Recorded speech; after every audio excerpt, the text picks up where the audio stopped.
So today is a historic day for peace, and things that have been going on for hundreds of years and thousands of years, the whole deal, everything getting solved. The promise of a new Middle East is so clearly within our reach. This is the closest we've ever come to real peace.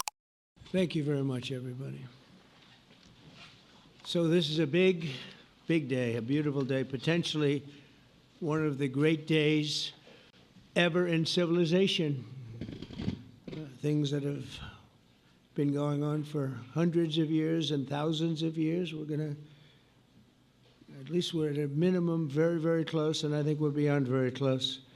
And I want to thank Bibi for really getting in there and doing a job. We've worked well together, as we have with many other countries, both of us, with many other countries, which is the only way this whole situation gets solved. And I'm not just talking about Gaza. Gaza is one thing, but we're talking about much beyond Gaza. The whole deal, everything getting solved. It's called peace in the Middle East. So today is a historic day for peace, and Prime Minister Netanyahu and I have just concluded an important meeting on many vital issues, including Iran, trade, the expansion of the Abraham Accords, and most importantly, we discussed how to end the war in Gaza, but it's just a part of the bigger picture, which is peace in the Middle East, and let's call it eternal peace in the Middle East. So this is far more than anybody expected, but the level of support that I've had from the nations in the Middle East and surrounding Israel and neighbors of Israel has been incredible. Incredible. Every single one of them. This afternoon, after extensive consultation with our friends and partners throughout the region, I'm formally releasing our principles for peace, which people have really liked, I must say. And these are done, not just routinely done, these are done with total consideration and working with the nations that we're talking about. All of these nations have made contributions to those suggestions. I want to thank the leaders of many Arab and Muslim nations for their tremendous support in developing the proposal, along with many of our allies in Europe. Europe has been very much involved, and as I was called by many of the European leaders, most of them saying, is this true? Are you really doing peace in the Middle East? This is the most incredible thing we've heard. Some think it's the biggest thing they've ever heard. They called just to find out, was it just a rumor or is it actually done? And then they said, have you spoken to the Arab leaders? Have you spoken to all of the other leaders that we have to get? A lot of people involved in this one. I also want to thank Prime Minister Netanyahu for agreeing to the plan and for trusting that if we work together, we can bring an end to the death and destruction that we've seen for so many years, decades, even centuries, and begin a new chapter of security, peace, and prosperity for the entire region. But if accepted by Hamas, this proposal calls for the release of all remaining hostages immediately, but in no case more than 72 hours. So the hostages are coming back, and I hate even saying this from the standpoint, doesn't sound right, but it is so important to the parents. The bodies of the young men, I believe in almost all cases, the young men are coming back immediately. I met with parents. The parents felt as strongly about getting the body of their dead boy back as they did as though the boy were alive and well. It's so important to them. And it means the immediate end to the war itself, not just Gaza. It's the war itself. Under the plan, Arab and Muslim countries have committed, and in writing in many cases, but I actually would take their word for it. The people I mentioned, I'd take their word for it, to demilitarize Gaza, and that's quickly. Decommission the military capabilities of Hamas and all other terror organizations. Do that immediately. And we're relying on the countries that I named and others to deal with Hamas And I'm hearing that Hamas wants to get this done too, and that's a good thing, and destroy all terror infrastructure, including the tunnels, weapons of production facilities. They have a lot of production facilities that we're destroying. They'll also help train local police forces in the areas that we're discussing right now, in particular in and around Gaza, working with the new transitional authority in Gaza. All parties will agree on a timeline for Israeli forces to withdraw in phases. They'll be withdrawing in phases.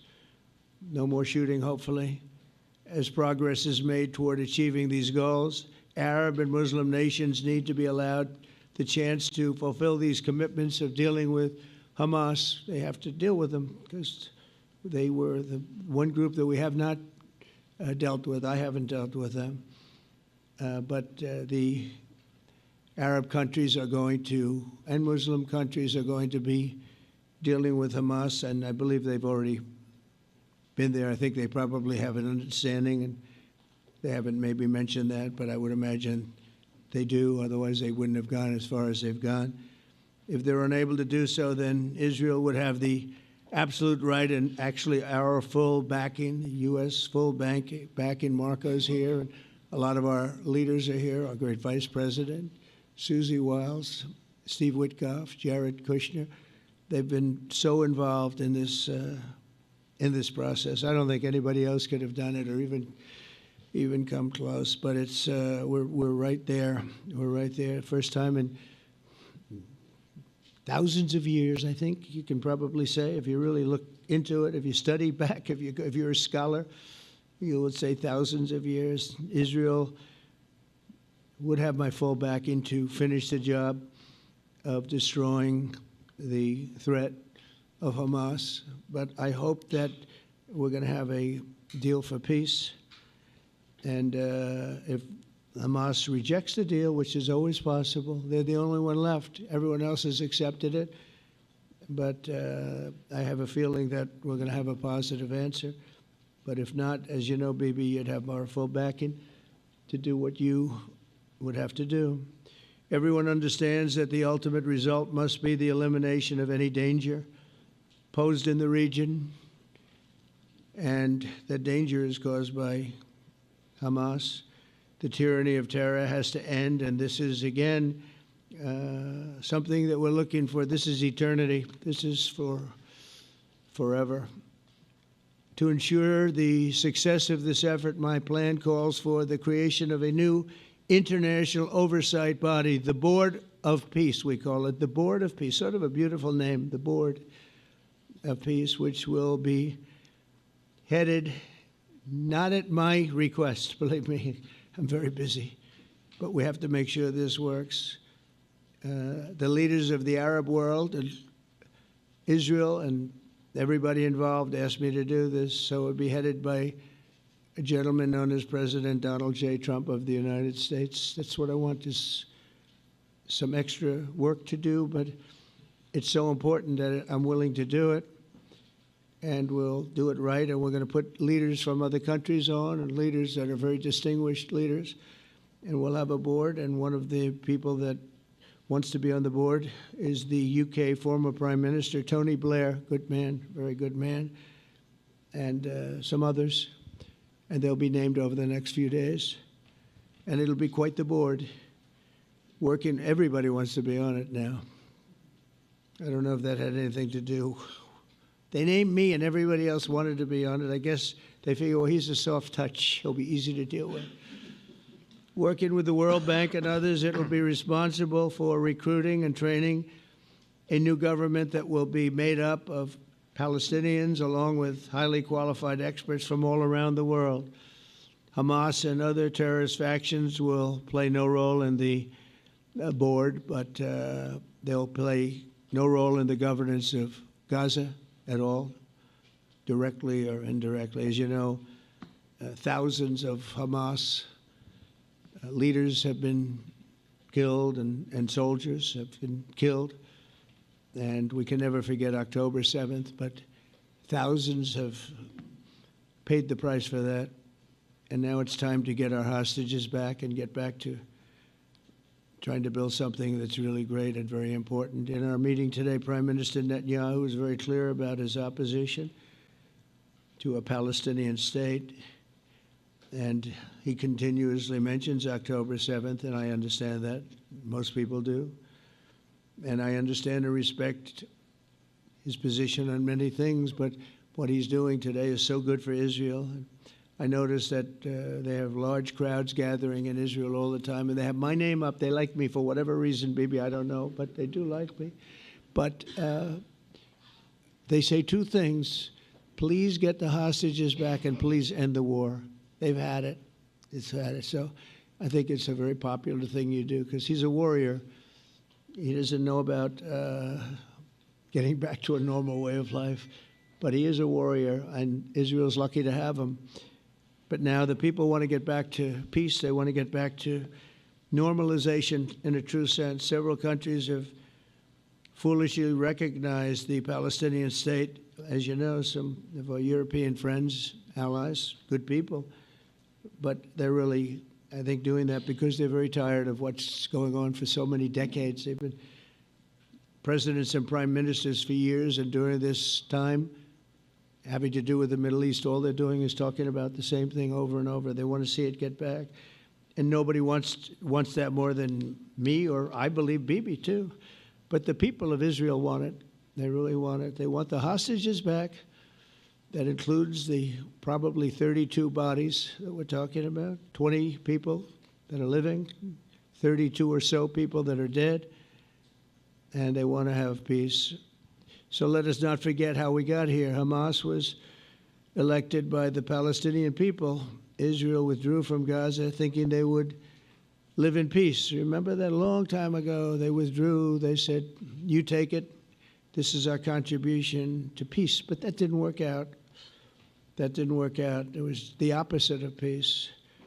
They pulled away. They let them have it.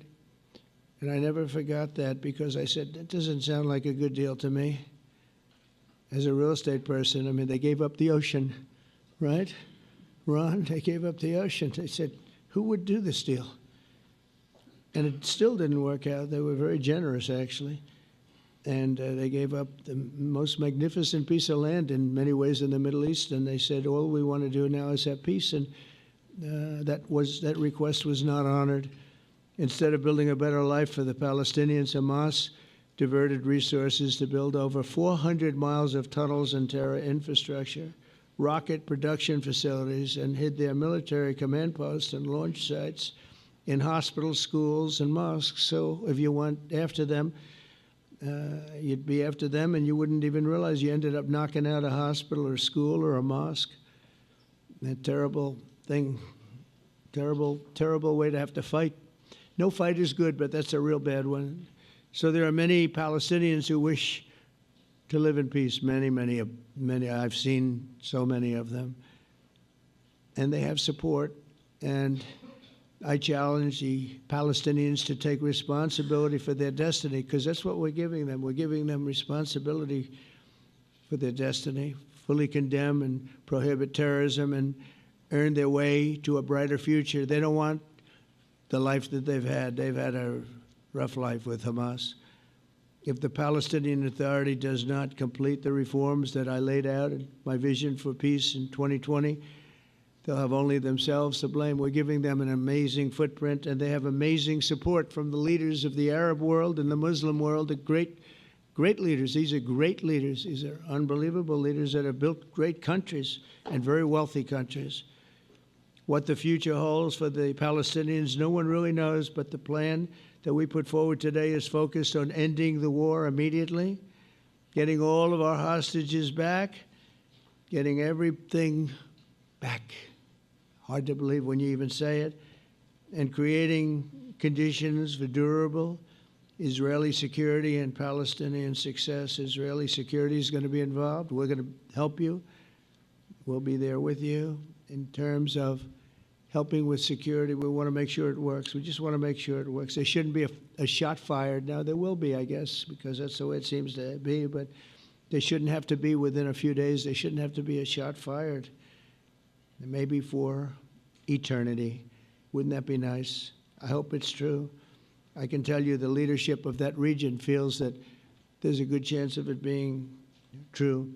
So this will lead to this agreement that we're talking about will lead to a sustainable, long-term peace. We had a long, strong talk, Bibi and I, and he understands it's time. It's time. History has shown. And the people of Israel want it. And the people of the Middle East want it. The people of enemies of Israel want it. But they don't have really too many enemies right now. And you know what? Many countries have gained great respect for Israel, for the way they fight, for the job they do, including me. I had respect anyway, but they gained respect. History has shown us that those who have relations with Israel have thrived, while those who have devoted resources and attention toward the destruction and even annihilation of Israel have languished. They haven't done well. Israel is not going anywhere. They're going to coexist with other people and countries in the region, from Syria to Lebanon to Saudi Arabia.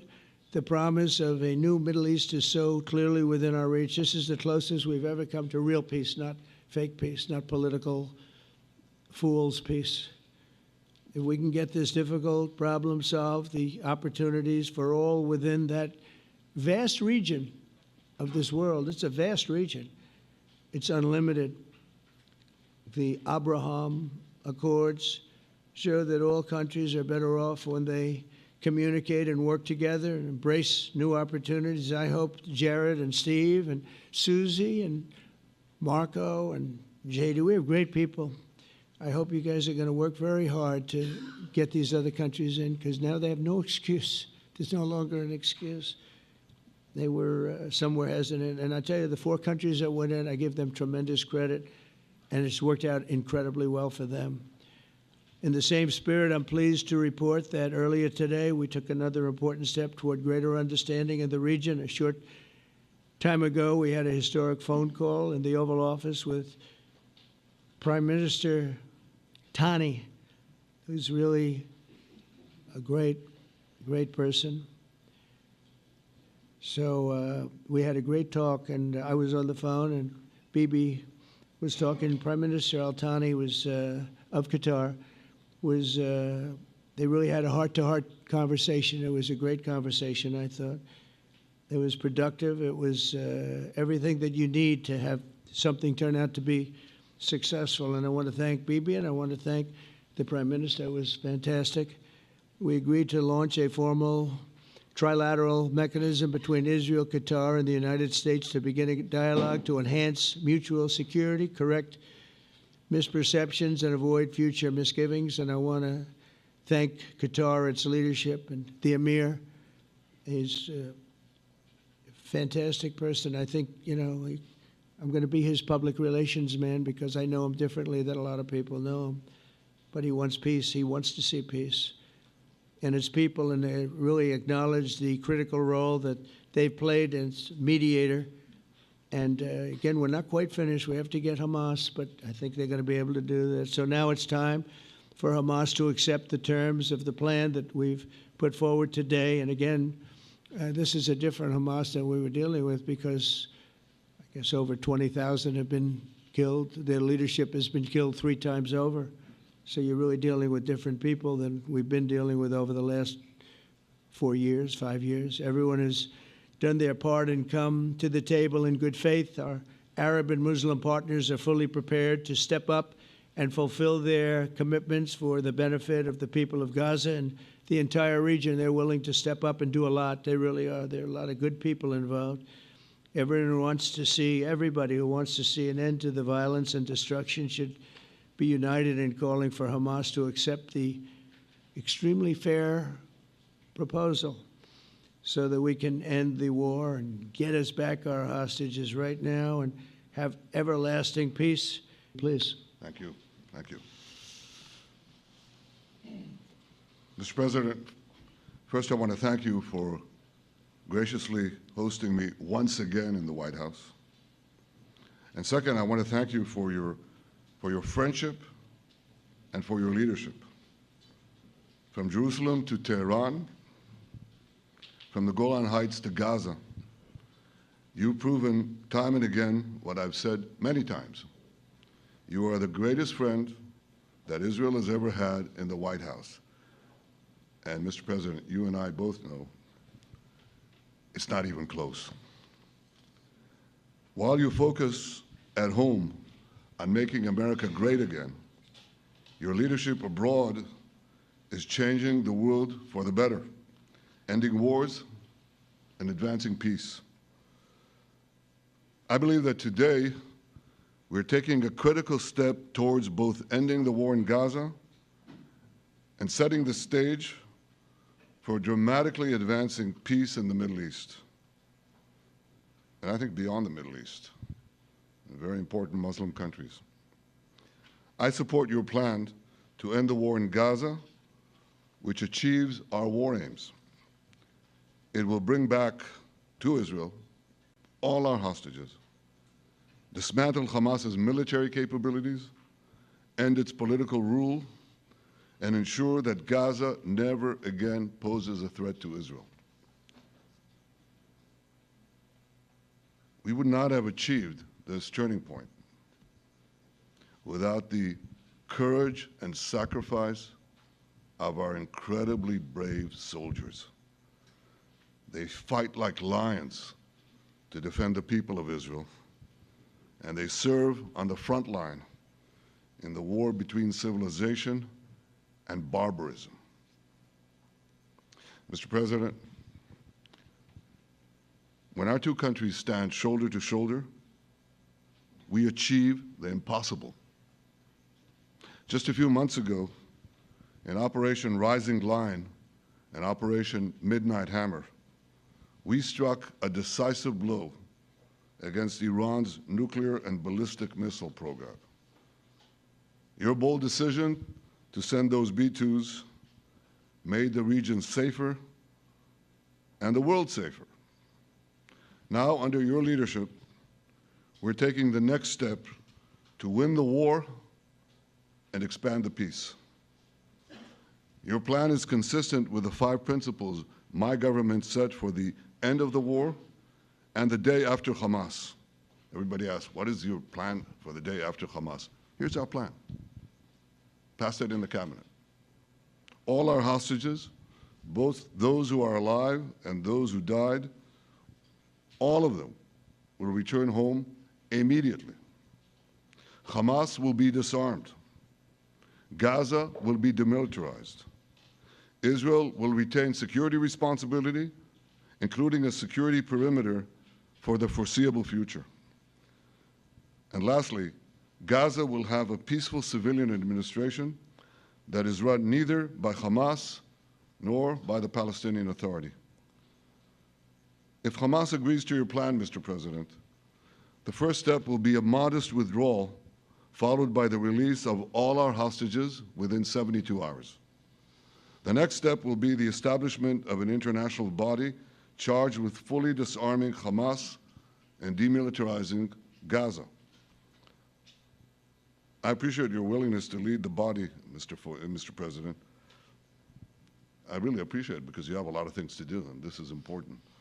And it reflects the confidence that this will give everyone, that things will be followed up on all the commitments made. The fact that you're taking this on, I think, helps a lot to make sure that everything flows in the direction that we want.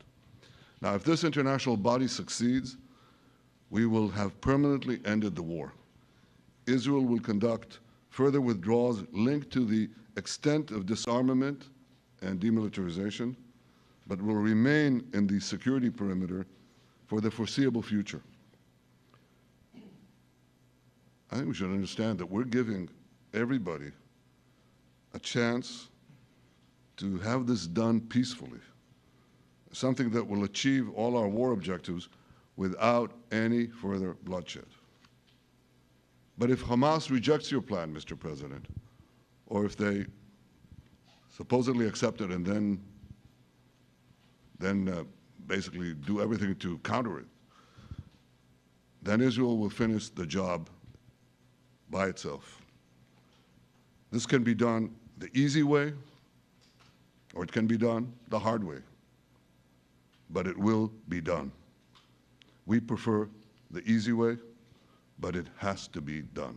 All these goals must be achieved because we didn't fight this horrible fight, sacrifice the finest of our young men to have Hamas stay in Gaza and threaten us again and again and again with these horrific massacres. Mr. President, I was encouraged by your clear statement at the UN against the recognition of a Palestinian state. That would be an outcome that, after October 7th, would reward terrorists, undermine security, and endanger Israel's very existence. As for the Palestinian Authority, I appreciate your firm position that the PA could have no role whatsoever in Gaza without undergoing a radical and genuine transformation. In your 2020 peace plan, which you mentioned just now, you made clear what that transformation requires. It's not lip service. It's not checking a box. It's a fundamental, genuine, and enduring transformation. And that means ending pay to slay, changing the poisonous textbooks that teach hatred to Jews, to Palestinian children, stopping incitement in the media, ending lawfare against Israel at the ICC, the ICJ, recognizing the Jewish state, and many, many other reforms. It won't come as a surprise to you that the vast majority of Israelis have no faith that the PA Leopard will change its spots. But rather than wait for this miraculous transformation, your plan provides a practical and realistic path forward for Gaza in the coming years, in which Gaza will be administered neither by Hamas nor the Palestinian Authority, but by those committed to a genuine peace with Israel. I think this can be not only a new beginning for Gaza, I think it can be a new beginning for the entire region. Under your leadership, we can re-energize, well, I've got to contribute my own, we can re-energize the Abraham Accords. That's what it's called in the original Hebrew, Abraham. Abraham is fine, Abraham, however you want to call it. Under your leadership, Mr. President, we can re-energize the Abraham Accords that we forged 5 years ago. We can expand them to many more Arab and Muslim nations that choose moderation over extremism. I think there's an opportunity here. It's not going to be easy, it's tough going, but I think if we succeed, you're absolutely right. We're going to open possibilities that nobody even dreamed of. But I think we dream of them. As you've told me, Mr. President, and you've told the world many, many times, you said, remember October 7th. Remember October 7th. And we do. We will never forget the horrors of October 7th, and we will do whatever is necessary to make sure they don't happen again. Since October 7th, Israel's enemies have learned a hard truth. Those who attack us pay a heavy price, but those who partner with us advance progress and security for their peoples. President Trump just said it. It's also in the Bible. It says, those who will bless you will be blessed, and those who will curse you will be cursed. And that's actually what is happening. We want the blessings. I think we've done a lot in the past 2 years to end the curse. We're not finished, but we've done a lot. And we've done a lot together to end the curse. I want to thank your entire team for their efforts to get to this point. I especially want to thank Steve Witkoff and Jared Kushner for their indefatigable work to bring Israel and Arab states in the region closer together. I am deeply grateful to both of them for their work. We had a phone call today just to make it clear. I said to the Prime Minister of Qatar, Israel was targeting terrorists, wasn't targeting Qatar. And of course, we regretted the loss of the Qatari citizen, wasn't our target. And I very much appreciate President Trump's proposal to have a trilateral body, the United States, Israel, and Qatar, to work out respective grievances. There are quite a few. But if we could try to mitigate them or put it on a different footing, I think that'll be good for everyone. Above all, all the people, the fine team, the many helpers who've done this, I want to thank you, Mr. President. History has already shown that under your leadership, Israel and America can change the face of the Middle East. And today I'm hopeful that your plan to end the war in Gaza will do so again and do so soon. It will free our hostages, end Hamas's tyranny in Gaza, and enable a more secure and prosperous future for the peoples of our region. Thank you, Mr. President. May God bless America. May God bless Israel. May God bless the indispensable alliance between our countries. And may I add in Hebrew, G'mal Chatima Tova, may we all be inscribed in the book of life. Thank you. Thank you very much, Bibi. So I think while we wait for these documents to be signed and get everybody in line, I think it maybe is not really appropriate to take questions. I'm meeting with, as you know, a couple of Democrats in a little while about the country, about keeping our country open. They're going to have to do some things because their ideas are not very good ones. They're very bad for our country. So we'll see how that works out.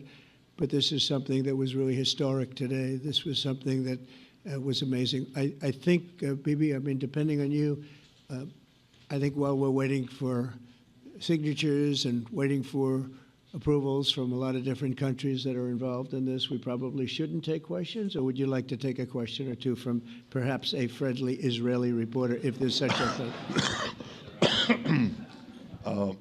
That's a very, very tough proposition. But I would think, Mr. President, that I would go by your instinct that this is, we'll have enough time for questions. Let's settle the issue first, I think. No. Thank you very much, everybody. Thank you.